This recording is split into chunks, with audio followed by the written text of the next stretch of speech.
Hoy vamos a hablar de la Yakuza, una de las organizaciones criminales más míticas de Japón y de todo el mundo, desde sus orígenes en el periodo Edo hasta la actualidad, hasta su evolución moderna. Como sabéis, eso no es todo, tendremos también el Trospitop de Miriam, que nos hablará sobre la cultura del tatuaje en diferentes épocas de la historia, y además también, como cada semana, como no podía ser de otra forma, tendremos nuestras 3 noticias tróspidas, absurdas, sacadas de esta misma dimensión, de esta misma línea temporal en la que vivimos. Y bueno, dicho esto, vamos a meternos en harina con la Yakuza, así que nada, pues agarraos fuerte. Este es el puto programa de los martes y a esto habéis venido.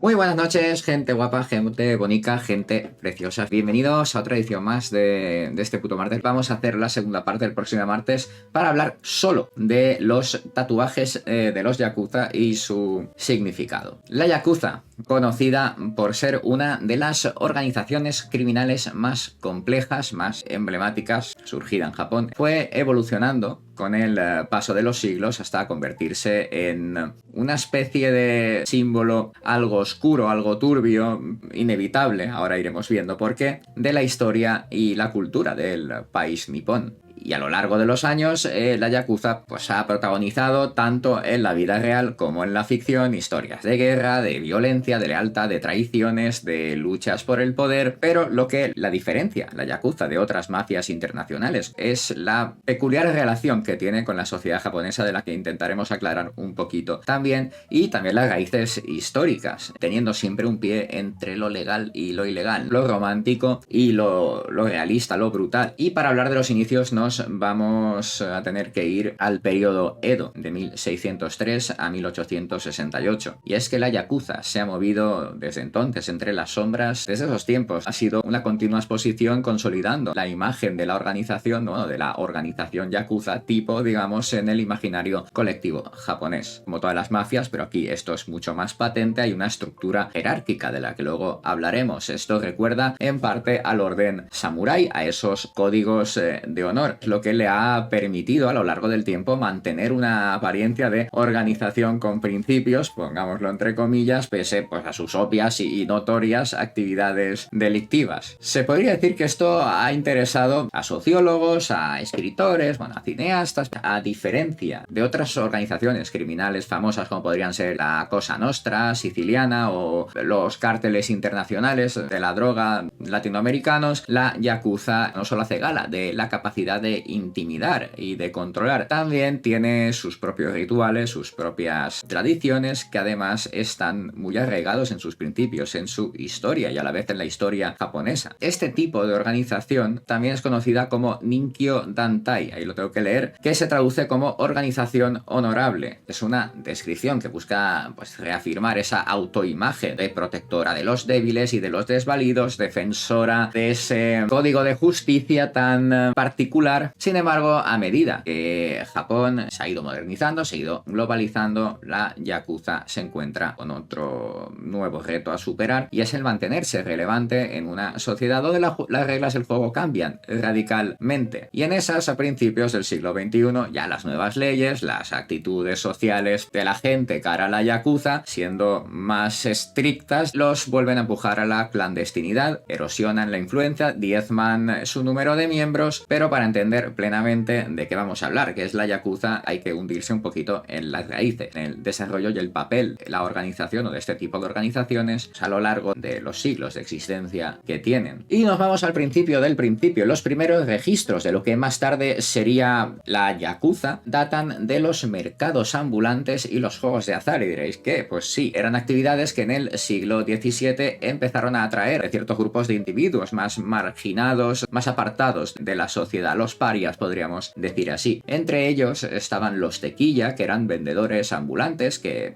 iban de aldea en aldea, de festival en festival, vendiendo sus movidas, y los bakuto, que eran algo parecido. Eran jugadores ambulantes que organizaban apuestas en los pueblos, en las aldeas, en fin, en los eventos. Estas figuras forman una especie de principio de subcultura, una especie de underground, que ya se diferencia de las estructuras formales, jerárquicas y legales de esa época tan jerárquicamente estricta. Y desde esos comienzos tan simples, tan humildes, se recorre un buen trecho para pasar de ser una simple agrupación de vendedores y jugadores a un sindicato criminal en toda regla, con intereses y inversiones en un montón de negocios, en un montón de sitios, tanto legales como ilegales. Las influencias culturales de este grupo encuentran por fin un suelo fértil en la creatividad, la mente de los escritores, de los guionistas, de los directores de cine, de los desarrolladores de videojuegos, que la saga Yakuza tiene telita, y son medios, cabe decir, donde a menudo esto de la Yakuza sale así retratado con una mezcla así entre la criminalidad y el honor, provoca cierta fascinación, pues provoca cierta atracción, cierta fascinación social, pues ya no solo en Japón, todo está globalizado, ¿no? Pero hoy la Yakuza podríamos decir que están sus últimas, las leyes que son ahora mucho más estrictas, que se han ido implementando en las últimas décadas, y como decía, el cambio de percepción de ese submundo por parte de la sociedad, porque cabe diferenciar entre la realidad y la ficción. También pues han disminuido su apoyo, por lo tanto su número y su poder. Desde los 180.000 miembros que había en la década de los 60 hasta los apenas 11.000 a fecha de 2022. Pese a este descenso abrupto, la Yakuza se sigue considerando una cosa mítica y un elemento fundamental también para entender al menos una parte de la cultura japonesa. Vamos a hablar del origen etimológico también. El término Yakuza tiene un origen además bastante curioso, mola bastante, y nos remontamos de nuevo al periodo Edo, y está muy vinculado a los juegos de azar que nombrábamos antes por parte de los Bokuto. Pues la palabra precisamente proviene de la combinación de las sílabas Ya, 8, Ku, 9 y Za, 3 en estos círculos, y está asociada a un juego de cartas tradicional japonés llamado Oichokabu, que lo podéis jugar en la saga Yakuza. Se juega con estas cartas, con cartas de Hanafuda, y precisamente esa es la combinación. Esto es una baraja floral, como curiosidad, se le llama así. El juego es parecido en cierto modo al Blackjack, en el sentido en el que los jugadores buscan alcanzar un número cercano a 9. Sin embargo, la combinación de cartas, que da un total de 20, representada por 8, 9 y 3, que es esto, es considerada la peor mano posible, ya que su valor final en el juego es igual a 0. Eso es lo que pasa, eso era la peor mano que podrías tener. Mira lo que son las cosas, en el Koikoi es una de las mejores que puedes tener. La conexión entre esta combinación de cartas y el nombre de la Yakuza simboliza la idea de estar ya desde el principio condenado al fracaso, o de ser inútil para la sociedad convencional, para la gente normal. Este significado lo adoptan los primeros grupos marginales que luego ya formarían la base de la Yakuza, y quienes se identificaban como los perdedores de la sociedad, del sistema social y jerárquico de la época. Estos se veían excluidos de esa jerarquía feudal, de la estructura tradicional, y encuentran en estos grupúsculos pues la camaradería que buscaban. Esa subcultura del juego de azar pues les da a todos ellos un sentido de pertenencia, de como una especie de propósito en la vida. Van pasando los años y el término Yakuza va evolucionando de ser un relativo peyorativo, despectivo hacia esos jugadores, hacia esos delincuentes, a convertirse en una autodenominación, es decir, ellos se apropian el término y se acaban denominando a sí mismas las organizaciones criminales que fueron surgiendo posteriormente. Esos primeros clanes adoptan ese término precisamente para plantar como un desafío simbólico al poder, reivindican el papel que tienen como perdedores, como rebeldes, como forasteros excluidos de ese sistema social establecido. Esa forma de autopercibirse de la Yakuza como un grupo marginal y marginado, pero con un código de honor propio y fuerte, contribuye a ese mito que luego acabaría creándose sobre esta organización. Hay que decir que la palabra Yakuza no es siempre, digamos, uniforme, la de uso, digamos, común en Japón. También se utilizan otros términos para describir a este tipo de organizaciones. Uno de ellos es Boryokudan, que se traduce como más o menos grupo violento, y es el término oficial que utiliza la policía policía o las autoridades japonesas, y es una palabra que pone más bajo la lupa la naturaleza criminal y agresiva de estos grupos, en contraste, ¿no?, con la denominación casi hasta ambigua y romántica de yakuza. La dualidad de esos varios términos para referirse a ellos también da que pensar sobre la percepción pública de la yakuza, porque por un lado se les ve como criminales, como extorsionadores, por otro lado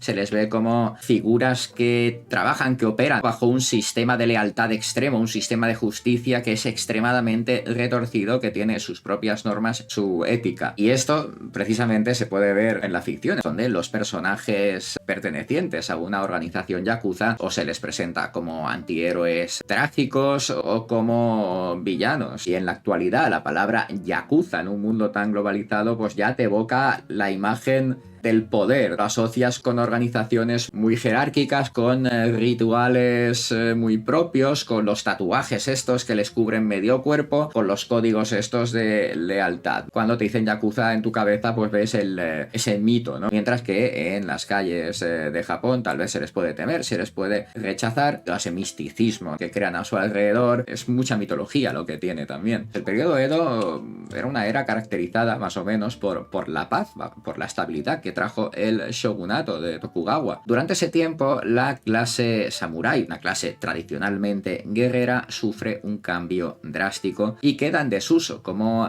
fuerza militar activa. Muchos samuráis se quedaron sin señor, sin trabajo y se convirtieron en ronin, guerreros sin señor que buscaban otras formas de subsistencia, formas de ganarse la vida. Eran samuráis vagabundos. Estos ronin juegan un papel importante en la creación de la yakuza original, porque al no encontrar su lugar en la sociedad feudal, algunos empiezan a dedicarse a actividades de protección, actúan como guardaespaldas, como vigilantes, cobrando tarifas por sus servicios. Y este sistema precisamente es el precursor de lo que posteriormente ya veríamos en muchos sitios, ¿no? Esta práctica de extorsión, de protección forzosa tan común, tan retratada y tan vista en pelis, en cómics, en juegos de la yakuza contemporánea. Otras figuras importantes fueron los bakuto, estos grupos de jugadores de azar, aunque esta foto es actual, se le parecía bastante, y los tequilla, que eran los vendedores ambulantes. Los bakuto gestionaban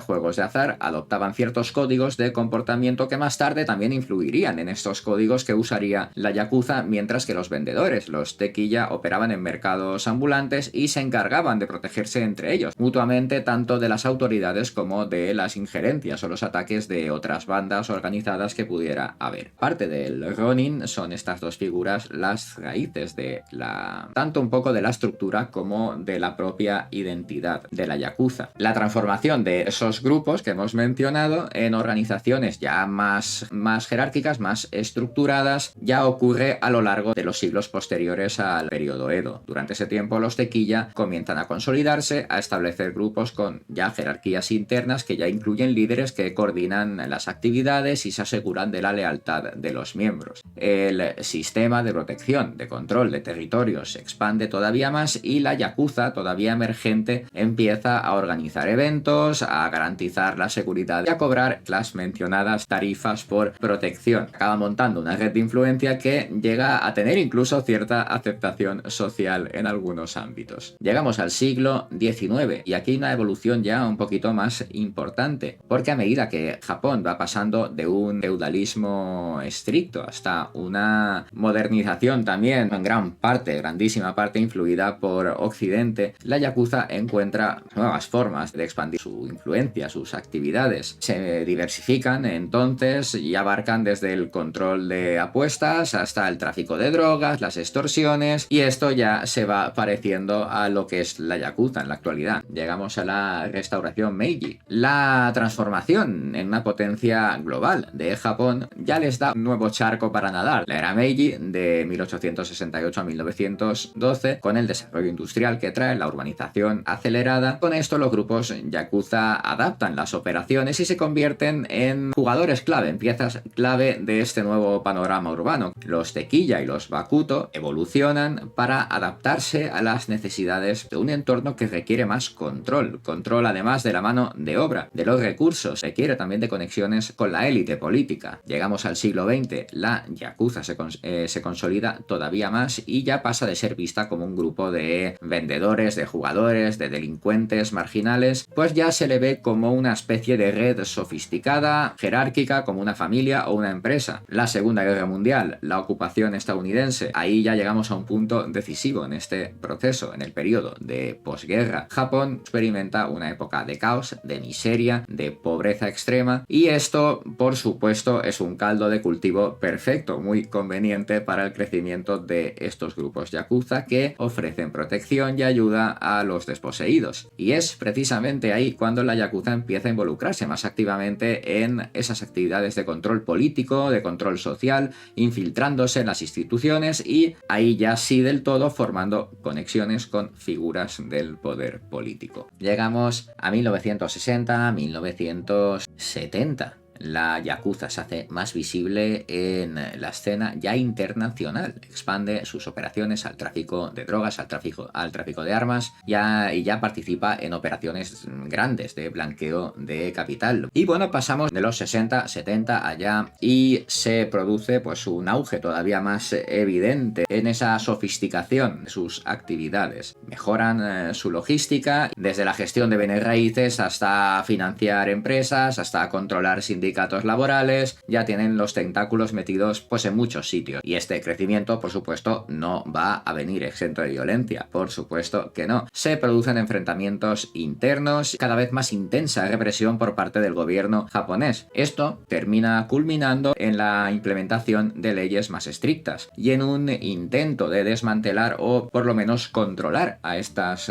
organizaciones. Y ahora es cuando llegamos a lo que os gusta, a los rituales, al código de conducta. Creo que eso es un señor pintando una prótesis de dedo. Ya os podéis imaginar por qué. Pues porque uno de los aspectos más míticos, más conocidos del código de la yakuza es precisamente el yubitsume, que es un ritual de automutilación que implica cortar una parte de tu dedo meñique como muestra de arrepentimiento, disculpa, penitencia. Simboliza la aceptación de la culpa, la sumisión al clan y es como una forma de redención, de expiación de los pecados ante un error grave, porque tiene que ser un error grave, que a menudo pues, puede estar relacionado con la traición, con la desobediencia a las órdenes de un superior o con haberla cagado con algo muy gordo. Pues esa práctica de cortar el dedo tiene su origen en los principios que habíamos mencionado de la yakuza. En este periodo Edo les cortaban el dedo para debilitarles la capacidad de manejar adecuadamente una espada, y esto aumentaba su dependencia del grupo, se le tenía que proteger. Entonces, claro, esto le hacía más dependiente del grupo, por lo tanto más leal. Era como un castigo, sí, pero bueno, ahora no vas a poder luchar tan bien. Hablemos del proceso, que sé qué es lo que os interesa. Bueno, pues el proceso aquí magníficamente ilustrado gracias a la saga Yakuza, ¿vale? Es muy simple pero muy ritualista. El miembro culpable coloca su dedo en una superficie plana y lo corta con un cuchillo afilado. Luego envuelve el segmento amputado en un paño y lo presenta al jefe, o yabun, que se le llama, como muestra de respeto, como muestra de compromiso. Y aunque esto ya no se hace tanto, esto es ya casi anecdótico, pues porque ya estamos en una sociedad un pelín más moderna, señores, y porque también hay más vigilancia, tienen el cerco está más estrecho sobre ellos, todavía se hace en algunos casos extremos según he leído. Y más allá de esto, ¿no? Del yubitsume hay otros castigos, tanto físicos como sociales. Pueden ir desde pues que te expulsen de la organización, eso te deja una marca, te deja muy mal, en una posición muy precaria entre otros clanes o familias o en la misma sociedad. También formas de humillarte públicamente. Ya sabéis, es una estructura jerárquica muy rígida y la obediencia ciega es un elemento fundamental para mantener ese orden interno, esa cohesión. Y de esto hablaremos veremos en el siguiente programa, los martes, haremos un temático sobre el significado de los tatuajes de los yakuza, pero vamos a pasar un poquito de puntillas sobre esto, porque no podemos hablar de la yakuza sin hablar un poquito de tatuajes. En la yakuza, conocidos como irezumi, son, como podéis imaginar, más que simple adorno, ¿no? Simple decoración. Son como una especie de galones, por así decirlo, una señal, un signo de compromiso y también una declaración de tu propia identidad, como Gokudo, que se llaman entre ellos a veces, ¿no? Como guerrero. Cada tatuaje de estos tiene su propia historia, matices de la vida personal, momentos importantes de la vida personal del que lo lleva, pues sé, sus creencias, sus experiencias, sus lealtades o enemistades. Esto sale de un arte que ha sido parte de la cultura japonesa desde la antigüedad, pero se le acabó asociando casi únicamente con la yakuza, pues por la conexión que tiene la gente que suele llevar esos tatuajes, pues con estos submundos y además con esa transgresión de lo normal que eso simbolizaba. Este arte, por cierto, se llama Tebori. Vamos a hablar de él un poquito. El cómo se hacen estos tatuajes es una movida, es un proceso bastante largo, es un proceso muy doloroso. Por eso se le da ese significado, ese simbolismo, como que es una prueba de resistencia, una prueba de devoción a tu organización. La técnica, digamos, más tradicional, como he dicho, se llama Tebori, implica el uso de varillas de bambú o de metal para ir insertando la tinta a mano y requiere un nivel exquisito de habilidad y un nivel enorme de paciencia, tanto por parte del tatuador y obviamente por parte del tatuado. Esto tiene que doler, pero lo que no está escrito, ¿eh? Pues lo que acaba siendo, ¿no? El resultado es un tatuaje que suele cubrir pues áreas bastante grandes del cuerpo, pues con diseños de dragones, de tigres, de flores, deidades. Cada uno tiene obviamente su propio significado, del que hablaremos la semana que viene, pero os adelanto, por ejemplo, que los dragones simbolizan fuerza, protección, mientras que el tigre representa coraje, ferocidad. Los tatuajes también, como norma, deben permanecer ocultos bajo la ropa, ya que la sociedad japonesa, digamos, actual, contemporánea, todavía sobrevive bastante ese estigma hacia quienes los llevan. Mostrar el irezumi, el tatuaje, digamos, de yakuza en público puede ser visto como una señal de desafío, de intimidación. Es una especie de punto de no retorno, ya no hay vuelta atrás, es decir, ahí ya te descubres ante el mundo pues como lo que eres. Y bueno, vamos a hablar de la estructura jerárquica del kobun y el oyabun. La estructura jerárquica aquí es firmísima. Aquí la lealtad, el respeto es esencial, es imprescindible para que se mantenga el orden en la organización, el orden, la cohesión del clan. Y el núcleo de precisamente de esta estructura es la relación entre oyabun y kobun, que podría traducirse un poco sueltamente como la relación entre el padre adoptivo y el hijo adoptivo. Y este vínculo no es solo una cosa simbiótica, no es solo una simbiosis, tú me das, yo te doy, por así decirlo, aunque suene fatal, sino que es una especie de juramento, de compromiso, de lealtad absoluta, de lealtad mutua, y es parte de esta dinámica de poder, dinámica de respeto, de esa caballerosidad antigua que defienden ellos dentro de la organización. Y bueno, pues ¿qué es el oyabun? ¿Qué es el kobun? Pues el oyabun es el líder o la figura paterna que guía al kobun, que es el que se compromete a ser leal, a obedecer sin cuestionamientos. A cambio, el oyabun le ofrece protección, le ofrece recursos, le ofrece apoyo de la organización y suyo, y se establece así una relación de dependencia, de reciprocidad, pues ya es un clan familiar. Hay una carga emocional que interviene ahí, una carga emocional y social, en el que la organización, aquí el honor, la lealtad no son negociables. Esto es una familia y esto es lo que es. Vamos, se les mete a cholón pues para que sean absolutamente leales al clan. Por eso toda esta ceremonia y todos estos rituales y todas estas movidas. Pero los rituales más emblemáticos y más importantes es precisamente que simboliza esta relación entre oyabun y kobun. Es el intercambio de sake, conocido como sakazuki. En esta ceremonia, ambos participantes beben sake de una copa compartida y sellan un compromiso mutuo. Y es tanto una celebración como un pacto formal, como un contrato de lealtad en el que se espera que, por supuesto, el kobun ponga los intereses, las órdenes del oyabun y la organización por encima incluso de los suyos propios, y a la vez tiene la obligación de proteger y defender el honor del oyabun incluso a costa de su vida o integridad física, porque en esta estructura la tradición es considerada uno de los pilares. El vil acto de la traición sería el peor crimen que puedas cometer. Eso, pues como hemos hablado antes de lo del meñique, te puede llevar severos castigos, a la expulsión o a ser un paria, a perder toda la la protección y quedar además marcado. Te podrían pegar una paliza y nadie podría hacer absolutamente nada. Y esto tiene un protocolo rigurosísimo. Los participantes, ¿no?, de la ceremonia se tienen que vestir con atuendos tradicionales. Esto se realiza en un entorno muy cuidado, muy preparado, pues para dar cierto halo de solemnidad. Es como una demostración además visual para otros miembros de la importancia en la familia, de la lealtad, de la unidad. O sea, toda esta ceremonia, toda esta cosa, pues también se hace para provocar impacto en lo visual. Bueno, otra forma también de escalar, de demostrar lealtad es a través de estar siempre dispuesto para participar pues en misiones peligrosas, en actos peligrosos que puedan beneficiar al clan. Los miembros más jóvenes, los Shatei, hablaremos luego de la estructura, son los que hacen tareas bajo la supervisión de los Kobun de mayor rango y así demuestran su valía, se ganan la confianza de los superiores y van ascendiendo en la organización. Es un sistema que está diseñado para fomentar precisamente ese sentido de pertenencia, de una especie de responsabilidad colectiva. Los Kobun están subordinados a su Oyabun inmediato, pero a la vez pueden tener sus propios Kobun, sus propios subordinados. Esto es una estructura que podría ser piramidal y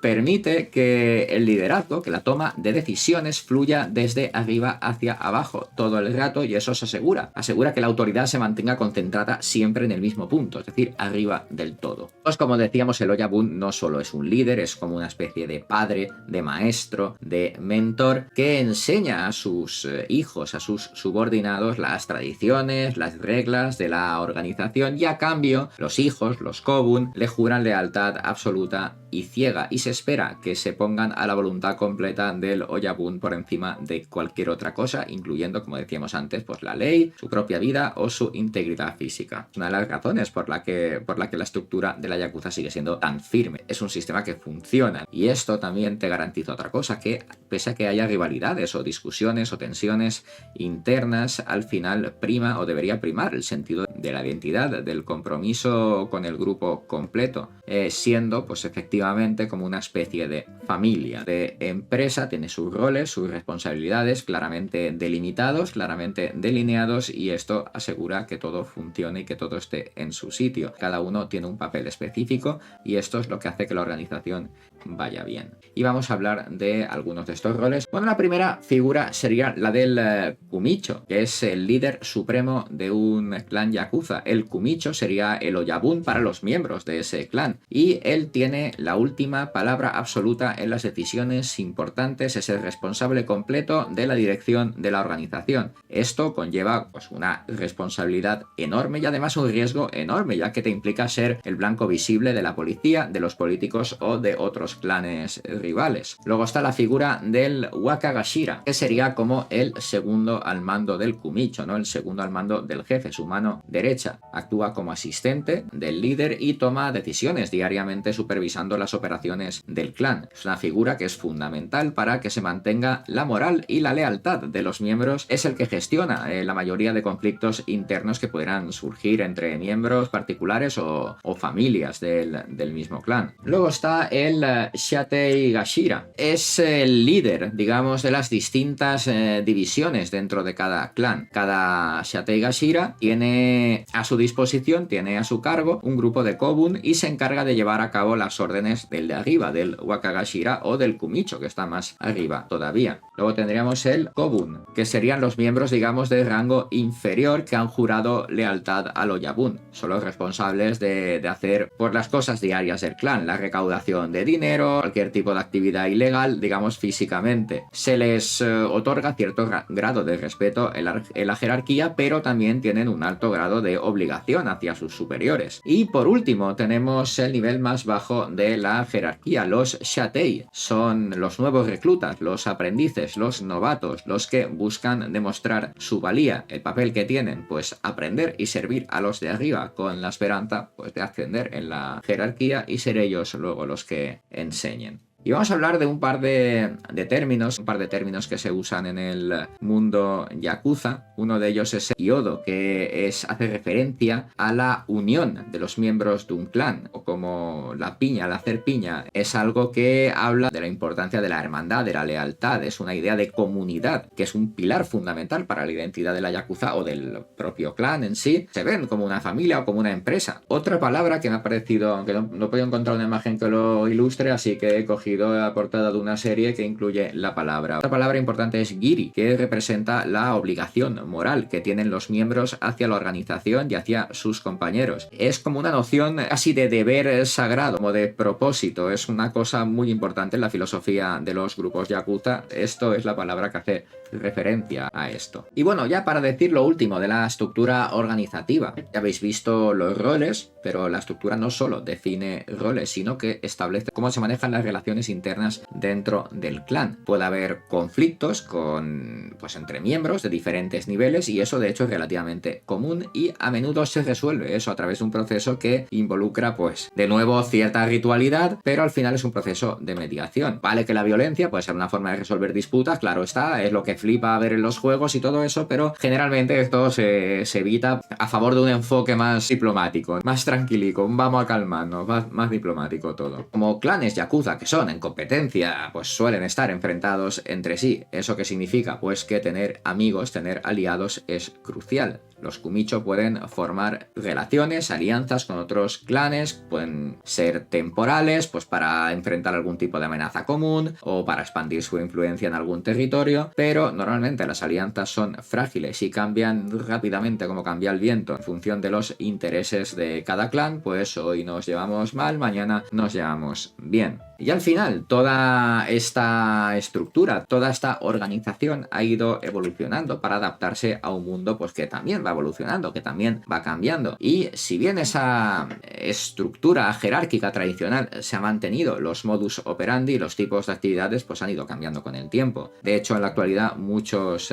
clanes han derivado en negocios legítimos, negocios que crean una fachada que les permite operar con mayor libertad de cara a las autoridades o con menos atención de estas. También la tecnología moderna ha permitido a la yakuza estar más o menos al día, estar más o menos relevante, a pesar de que las leyes cada vez más estrictas los van oprimiendo y también sufren la presión de la sociedad, que cada vez los ve peor. La esencia, la organización, el código de honor siguen ahí, esa organización jerárquica estricta, y siguen funcionando así. Esto es fundamental para que ellos funcionen. Y ahora vamos a hablar de algunos de los clanes yakuza más destacados. De hecho, dos de ellos comparten el mismo emblema, pero ahora explicaremos por qué. Hay diferentes clanes yakuza, cada uno con su propia historia, estructura, área de operación. Algunos son bastante notorios, otros otros más grandes, otros más pequeños. Vamos a hablar de algunos de los más conocidos. Pues empezamos con el Yamaguchi-gumi, el clan yakuza más grande y más poderoso de Japón, fundado en 1915 en la ciudad de Kobe. Tenía una expansión notable a lo largo de los años y se ha convertido en una organización con miles de miembros y una red muy compleja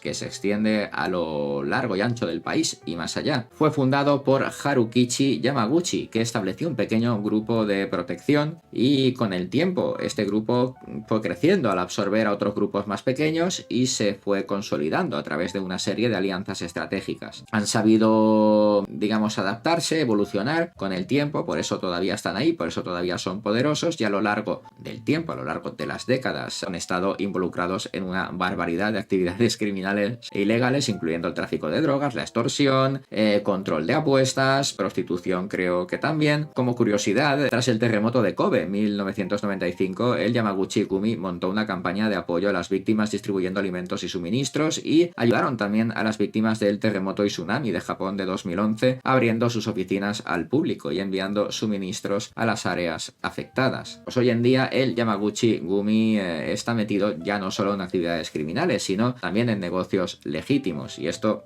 les permite operar en áreas como la construcción, el entretenimiento, el comercio en general, y mantienen así una fachada de legalidad que de momento les protege de la vigilancia policial. Vamos con otro de estos clanes, es el Sumiyoshi Kai, de una historia que se remonta a la década de los 50 y que diferencia del Yamaguchi Gumi, que expandirse a nivel nacional e internacional, el Sumiyoshi Kai adopta un enfoque más local. Ha tenido diversas etapas de crecimiento, de caída, de reestructuración, conflictos con otros grupos, ¿no? Pues como quien más, quien menos, ¿no? Como los otros clanes, y tiene una organización algo más suelta, más laxa, más descentralizada en comparación a otros clanes grandes. Y esto pues le permite operar con cierto grado, digamos, más de autonomía. La relación con los otros que hemos hablado, con el Yamaguchi Gumi, pues siempre han tenido una relación, digamos, conflictiva, aunque también han colaborado en ocasiones, lo que os digo, las alianzas temporales y estas cosas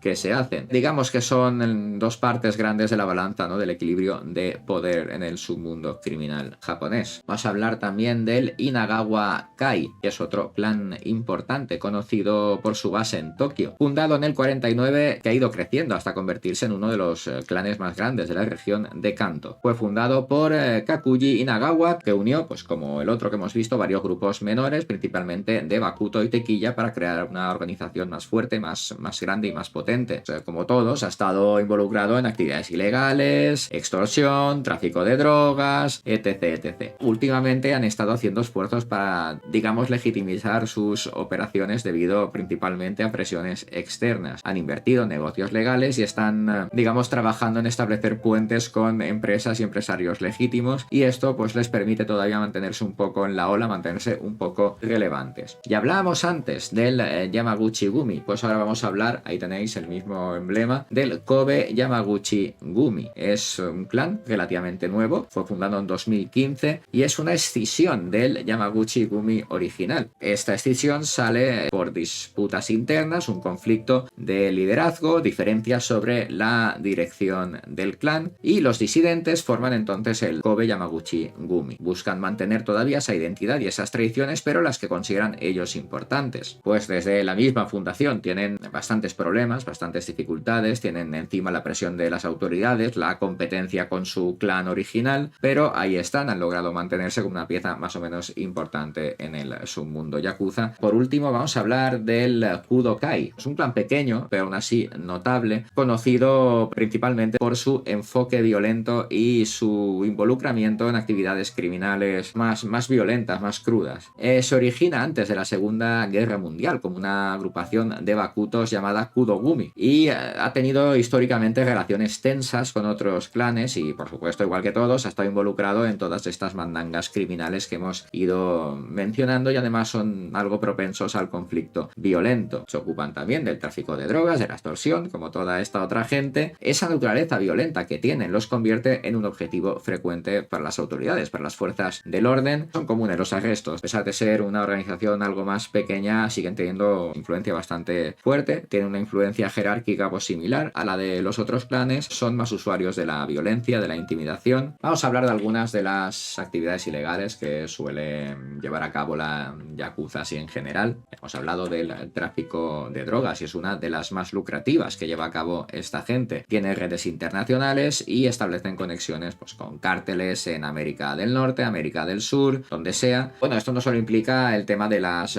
drogas ilegales, sino también el establecer laboratorios clandestinos colaborando con otros grupos criminales de distintos lugares. Tenemos también la extorsión, la protección, tanto en Japón como en el extranjero. Ofrecen protección a los negocios locales a cambio pues, de tarifas. No solo pasa en Japón, también pasa en comunidades que tengan una población japonesa numerosa o significante, y ahí están, ejercen presión sobre los propietarios de los negocios para obtener beneficios. Blanqueo de dinero, una actividad también esencial para funcionar para la yakuza, les permite integrar sus ganancias ilegales en la economía legal. Para esto usan un montón de métodos, invierten en negocios legales, crean empresas fachada que les ocultan las actividades delictivas. A menudo para esto suelen colaborar con entidades criminales de otros países y crean redes complejas, como digo, a veces internacionales, de lavado de dinero. Ya que hablamos de colaboraciones internacionales de la yakuza, sí podríamos decir que tienen una influencia significativa en Estados Unidos, sobre todo en ciudades con comunidades japonesas grandes como Los Ángeles, San Francisco, Nueva York. Están metidos en temas de tráfico de drogas, de extorsión, de prostitución. Claro, obviamente las fuerzas del orden trabajan para desmantelar este tipo de redes, pero las operaciones que llevan a cabo son son muy complejas. Es un jaque constante con las autoridades. También en Europa, la Yakuza ha logrado establecer conexiones con diversas organizaciones criminales, involucrándose en el tráfico de drogas, saqueo de capital. Países como Reino Unido, Alemania o Países Bajos son puntos estratégicos para este tipo de operaciones por su parte y aprovechan ya la infraestructura montada existente del crimen organizado de esas regiones. Y por supuesto, obviamente, si salen de Japón, Asia no va a faltar. También han encontrado oportunidades de colaboración con otras organizaciones criminales asiáticas, como la mafia china, la mafia coreana, la mafia tailandesa. Aquí ya son actividades bastante serias, tráfico de personas,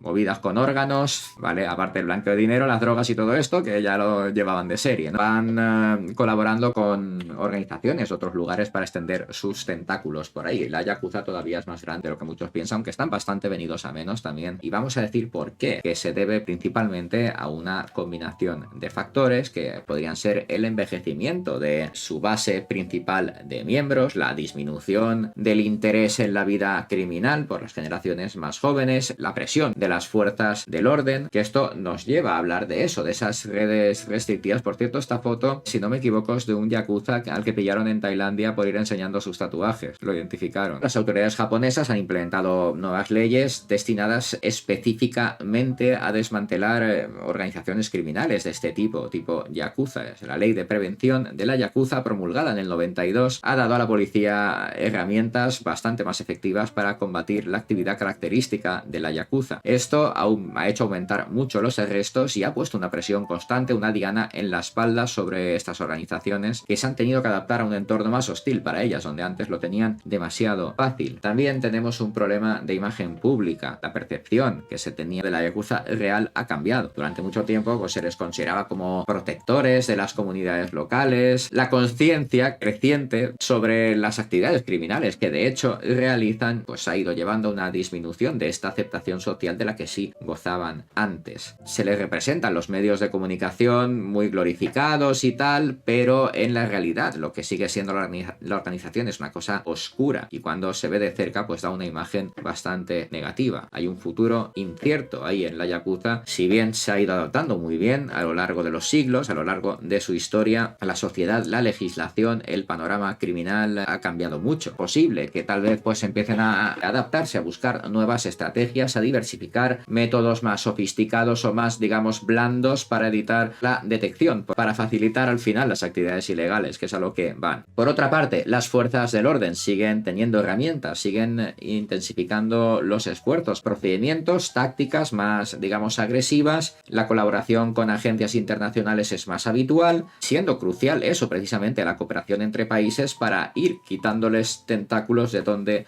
los tienen, porque ya hemos visto el alcance global que tienen. Vamos a hablar un poquito así rápido y mal, como aquel que dice, de la yakuza en la sociedad japonesa actualmente, desde la percepción pública que tienen hasta cómo se les representa en los medios, y aunque históricamente se les ha visto como figuras de poder, de protección en algunas comunidades, pues es una imagen pues que como la sociedad también ha ido cambiando con el tiempo, y a medida que la población, que la sociedad japonesa va teniendo otro tipo de vida, de forma de ver la vida, se los somete cada vez más a esa mala mirada. Vamos a hablar un poquito de esa percepción pública. Se les ha glorificado desde ciertas áreas de Japón, especialmente en comunidades donde la yakuza ha estado durante generaciones. Algunos ciudadanos los ven como una especie de antihéroes locales, y esto se debe a que, según ellos, proveen de seguridad y de protección, así como ayudan a la comunidad durante desastres naturales o emergencias. Donaciones, han ayudado en tiempos de crisis, y esto lleva a que algunos consideren a la yakuza como una especie de organización benevolente, o de que lo bueno supera lo malo que puedan tener. Y a pesar de esa nota positiva en ciertos contextos, la mayoría de hecho de la sociedad japonesa es consciente de la naturaleza violenta de lo que es una yakuza. Esto con el tiempo pues va machacando y machacando el estigma, y ya entre las generaciones jóvenes pues ya hay una tendencia manifiesta a distanciarse de este tipo de submundos. La representación en los medios de comunicación, un poco entre la glorificación, un poco también entre la crítica, las dos percepciones que hay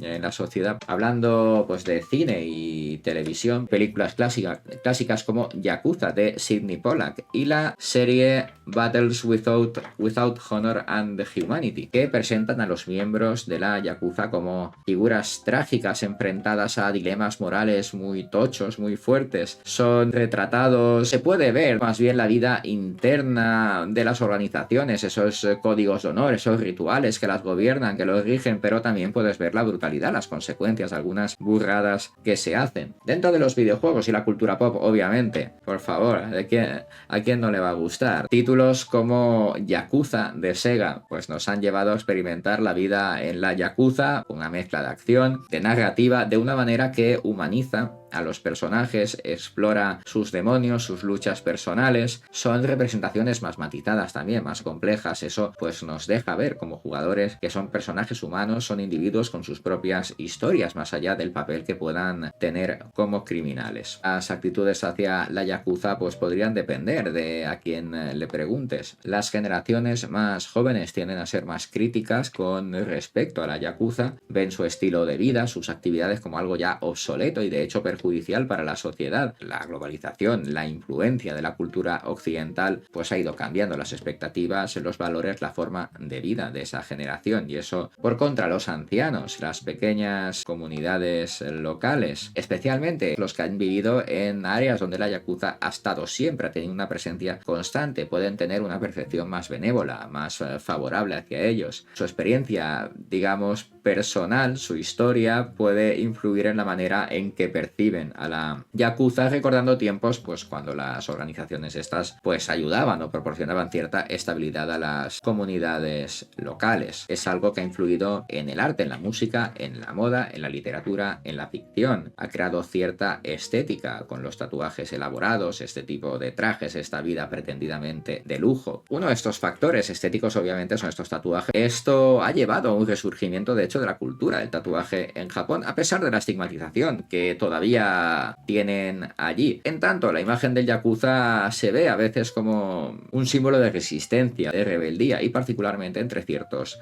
jóvenes. Cuanto a la literatura, hay autores contemporáneos, bueno, y clásicos, pero hay muchos contemporáneos que han explorado dilemas morales, dilemas existenciales de estos miembros de la Yakuza, como en el caso de los juegos, humanizándolos, volviéndolos personajes sólidos, con orígenes complejos, con valores complejos. En música, especialmente en géneros como el rock y el hip hop, esto es un fotograma de un videoclip del rapero japonés Zebra, que está muy flipado con el tema de la Yakuza. Pues en este tipo de medios la Yakuza se referencia bastante como un símbolo de rebeldía, de resistencia a la autoridad. Y ahora, si me permitís una reflexión final, la Yakuza es más que una simple mafia criminal, es ya una especie de meme, algo cultural. Aunque tiene esa historia tan metida a rosca del honor, la lealtad, el poder, al final son lo que son criminales violentos, y aunque se haya idealizado a la Yakuza desde el terreno de la ficción, ya que nos otorga de hecho estupendos personajes que por supuesto nos pueden gustar y a mí me encantan, la Yakuza real nos generaría más bien una mezcla de miedo y repulsión. Decir también que la Yakuza no deja de ser un espejo de la sociedad en la que se crea, de la sociedad japonesa misma. Si la sociedad continúa evolucionando hacia la empatía, hacia el respeto, hacia la ética, es más que probable que la Yakuza tenga un papel cada día más marginal o que se tenga que reconvertir en algo que no se parezca a lo que viene siendo. Y bueno, que eso os quiere, muchas gracias,